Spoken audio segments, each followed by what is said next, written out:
And we're digging into Appalachian history to learn more about a few mine wars and their impacts on us today. Newswatch reporter Danny Delante has the details. This month marks the anniversary of two defining moments in American labor history, the Matewan Massacre and the Battle of the Tug.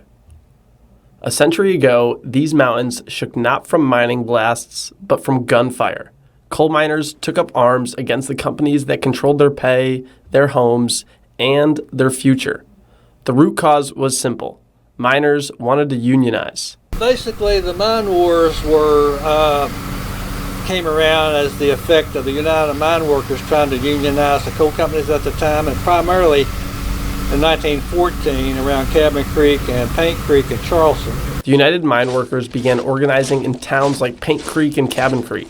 In response, companies hired Baldwin Felts detectives to intimidate and evict union supporters. People involved with that were the Baldwin Felts Detective Agency out of Bluefield. A lot of them, I think, were out of World War I, and what they did was they would scare the miners. They would be on corners and all carried guns. Of course, a lot of them, they had the shootings and stuff. On May 19th, 1920, 10 men died in a gunfight in Matewan when police chief Sid Hatfield confronted those detectives.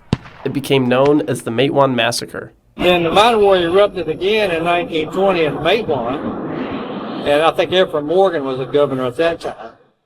And that led to the Matewan Massacre shootings. In 1921, Hatfield was murdered on the courthouse steps. Miners, already fed up with low pay and company control, rose up again. From May 12th to May 15th, the Battle of the Tug unfolded along the Tug Fork River. It was a 2 or 3 day battle down towards Bingham County, but you don't hear much about that. There's not much been written on that. Over 3 days that are largely forgotten, miners launched an armed uprising, dynamiting power stations and firing from the ridges. Trains raced through the crossfire, and by the end, an estimated 20 to 30 people lay dead. Martial law was declared, and miners were jailed by the hundreds.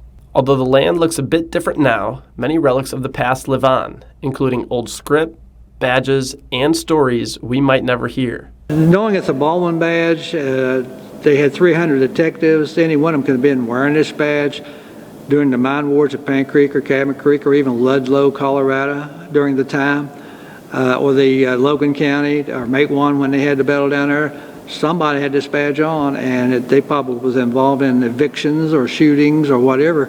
So tell them what this badge could tell you based on that. The names of Matewan and the Tug River may fade from textbooks, but in the hearts of those who remember, the story still echoes as loud as a rifle shot. In McDowell County, I'm Danny Delante for Newswatch.